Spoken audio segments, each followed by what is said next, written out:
Hi guys, welcome to another video. Today I'll be doing Corey Haim's top 10 best movies. I grew up with a lot of his films. His 80s movies are phenomenal, but sadly the abuse from the Hollywood hierarchy would forever affect his life up until his death in 2010.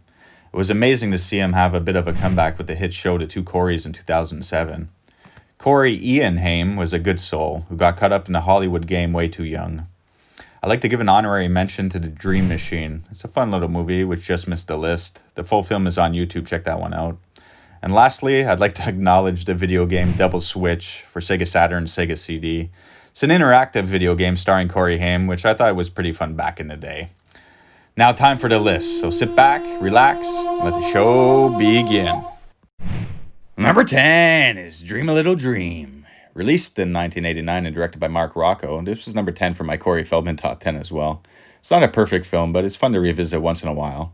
This would be the third straight year the two Coreys would be in a film together, but the way Corey Haim describes it, he wasn't approached to be in this one at all. He just showed up one day because a lot of his friends at the time were being hired for this film, and he asked if there was a part for him. They said actually yes, the part of Daigler is still up for grabs.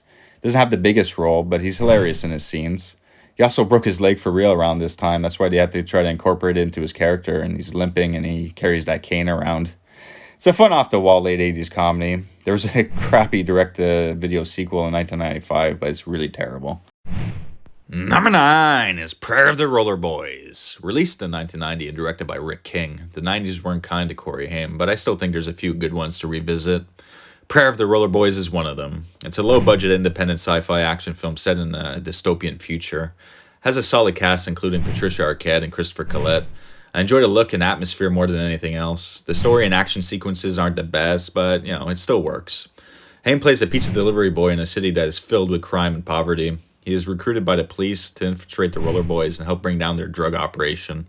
The full film is on YouTube. Check this one out if you haven't seen it yet. Number 8 is Watchers. Released in 1988 and directed by John Hess, I grew up with this film. I used to rent it all the time, and I still own my VHS copy. Didn't last long in theaters, making roughly $940,000 at the box office. It's loosely based off the book by Dean Koontz. It's about a teen who encounters a golden retriever and realizes the dog's a genius.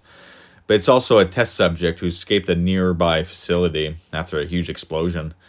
The dog is also connected in some form to a vicious monster who has escaped as well and is tracking down the dog throughout the film. The story isn't the best, but I love the setting and atmosphere, and the cast is solid all around, including Michael Ironside as the crazy NSO agent, and Barbara Williams playing Corey Haim's mom. And even a very young Jason Priestley has a minor role. Watchers is still a fun watch today. Number 7 is Oh What a Night. Released in 1992 and directed by Eric Till, in my opinion, this is Corey Haim's last really good film. It's a small little Canadian film that no one ever talks about. Corey Haim plays a 17-year-old teen growing up in a small Ontario town set in 1955. He sees an older, unhappily married woman played by Barbara Williams swimming naked in a nearby lake. He's instantly fascinated by her. And throughout the film, he gets closer to her, ultimately leading to them spending the night together. In Watchers, Barbara Williams played Corey Haim's mother. And in Oh What a Night, she sleeps with him. You gotta love the show business, eh guys? But in all seriousness, Oh What a Night is a solid hidden gem. The full film is on YouTube. Check this one out. Number 6 is Firstborn. Released in 1984 and directed by Michael Apted. Firstborn is a great hidden gem. It's got an unbelievable cast of Peter Weller, Terry Garr, Corey Haim and Christopher Collette, who would work together again on Prayer of the Roller Boys. It's even got a very young Robert Downey Jr. and Sarah Jessica Parker in minor roles. Haim and Collette play brothers, and Terry Garr plays their mother. She's divorced from their father. She's depressed and going through a midlife crisis. The boys wake up one morning, and the mom introduces them to Peter Weller, her new boyfriend. Things work out okay at first, but Weller's into the coke. And things escalate quickly to the point where Weller is having an all-out brawl with the older brother. It's a very good film, and a very young Corey Haim is incredible in it. Number 5 is Murphy's Romance. Released in 1985 and directed by Martin Ritt, this is another great film that not many people talk about much anymore. It's about a recently divorced mother played by Sally Field, and her son is played by Corey Haim. They moved to a small little town to start over. I love the Arizona filming locations, and the look of the film is excellent. In the new town, Sally Field falls for a much older man played by James Gardner. The cast is excellent all around, and the story is top-notch. There's a fun scene for Friday the 13th fans where they all go see part 3 in theaters. James Gardner walks out. It's not for him. Murphy's Romance is a terrific film. Number 4 is License to Drive. Released in 1988 and directed by Greg Beeman, this film is a blast, and it was a pretty decent hit at the box office too. The cast is fun with the two Coreys and Heather Graham, Carol Kane, and Richard Masur, all doing an excellent job. The two Coreys were massive in 1988 and seemed to be unstoppable.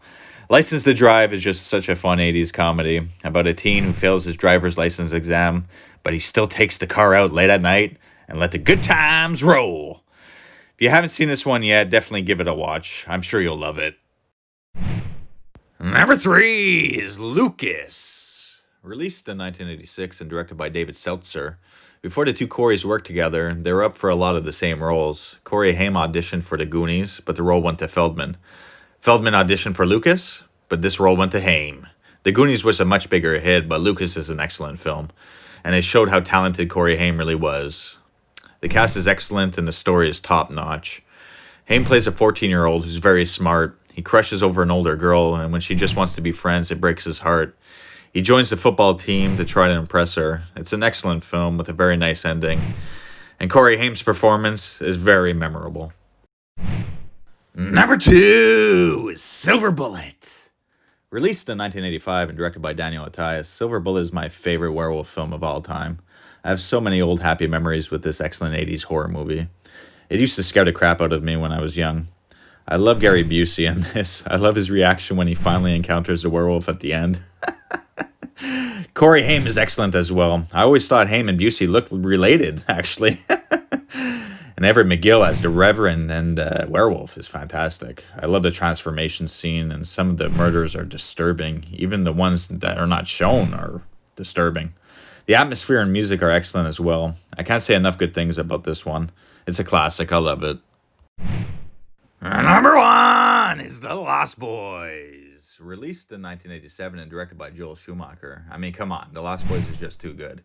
And it's definitely Corey Haim's most iconic film. It's the greatest vampire film ever made.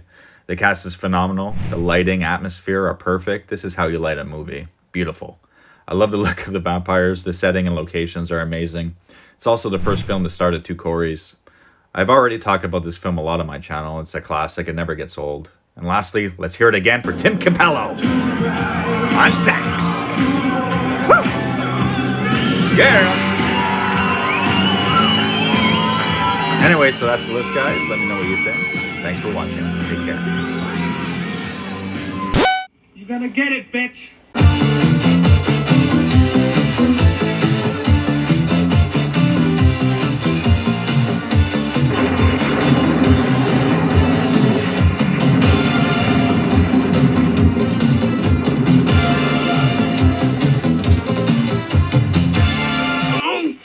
Damn enchiladas!